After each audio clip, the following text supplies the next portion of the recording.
ছোটবেলার ঈদগুলো কিন্তু অনেক বেশি মজার হয়। মাথায় কোনো টেনশন থাকে না, জাস্ট নতুন নতুন ড্রেস পরো আর ঘুরে বেড়াও। থাকে না কোনো দায়িত্ব, থাকে না কোনো কাজকর্ম।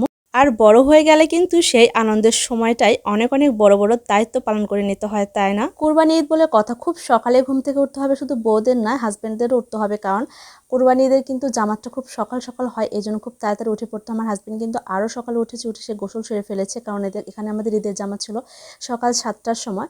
সে গোসল করে কিন্তু ঈদের জামাতে রওনা দিয়েছে, মার্শাল্লাহ। তো সেটা একটু ক্যাপচার করে নিলাম, আপনাদের সাথে এই মুহূর্তে শেয়ার করব। আমাদের জীবনে কিন্তু প্রথম আমাদের বাসায় এবার কোরবানি ঈদ পালন করছি, আর এই প্রথম কিন্তু বাড়ি থেকে আমার হাজবেন্ড ঈদ পালন করছে, মানে ঈদের জামাতে যাচ্ছে। এই বিষয়টা কিন্তু আমার কাছে ভীষণ ভালো লেগেছে।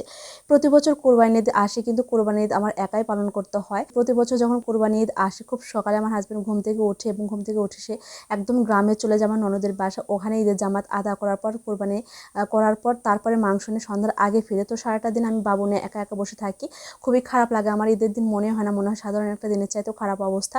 তো আজকে কিন্তু এরকম হয় না। আর এবার তো আমাদের বাড়িতে আরেকজন মেহমান আছে, মানে আমার মেয়ে আছে, 4জন মানুষ। তো 4জন মিলে কিন্তু এবারকার ঈদ অনেক ভালোভাবে পালন করছে। হয়তো কোথাও ঘুরতে যেতে পারিনি, হয়তো কোথাও বেড়াতে পারিনি, তবে হ্যাঁ, ব্যস্ততার মধ্যে থাকলেও কিন্তু সারাটা দিন একসাথে থাকতে পারছি।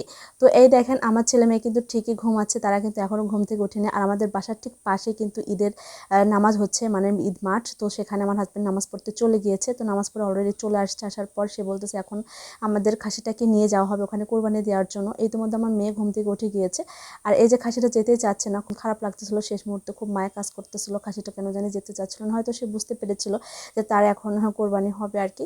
তো আমার হাজব্যান্ড খাসি জবাই করে নিয়ে চলে আসছে, এখন আমাকে বলতেছিল যে কোনো কিছু খেতে দাও।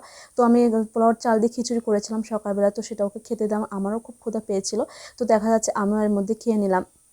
আর হেল্পিং হ্যান্ড এসেছিলো, তাকেও খেতে দিলাম। এর মধ্যে আমার হাজব্যান্ড একা একা এই খাসিটা প্রসেসিং করতেছিল, আর এদিকে আমাদের যে হেল্পিং হ্যান্ড ছিল উনি ভুঁড়ি পরিষ্কার করতেছিলেন। যেহেতু আমার বাচ্চা আছে, আমি কিন্তু তেমন কিছু করতে পারতেছিলাম না, জাস্ট একটু হেল্প করার চেষ্টা করতেছিলাম, কিন্তু আমার বাচ্চা বারবার করে কান্না করছিল, যার কারণে ওকে কোলে নিয়ে আমি বসেছিলাম। তো এই যে কোরবানির মাংস তো মোটামুটি 3 ভাগ করা হয়। আমার হাজব্যান্ড 3 ভাগ করার পর কিন্তু যা যেভাবে করে সবাইকে দিতে হয় সেভাবে দিয়ে ফেলেছে। আর মাশাআল্লাহ, এই প্রথম কিন্তু আমার মেয়ে সেমাই মুখে দিয়েছে, এটা আমি একটু ক্যাপচার করে নিলাম। এর মধ্যে ভুঁড়ি কাটাও শেষ হয়ে গিয়েছে, আর যে খাসির মাংস আমরা রান্না করে ফেলেছি সেটা দিয়ে আমার হাজব্যান্ডকে দুপুরে খেতে দিয়েছি। সাথে আমারও খুব ক্ষুধা লেগেছিল, আমিও খেয়েছি, প্লাস হেল্পিং হ্যান্ডকে খেতে দিয়েছি, বাচ্চাদের খাইয়েছি। তো এই যে দেখেন, আজকে আমার মা পরিটাকে কত সুন্দর লাগছে, মাশাআল্লাহ। আজকে কিন্তু আমাদের ডাবল ঈদ। ডাবল ঈদ মানে বুঝতে পারছেন, আজকে আমার মেয়ের কিন্তু 7 মাস পূর্ণ হয়েছে 17ই জুনে।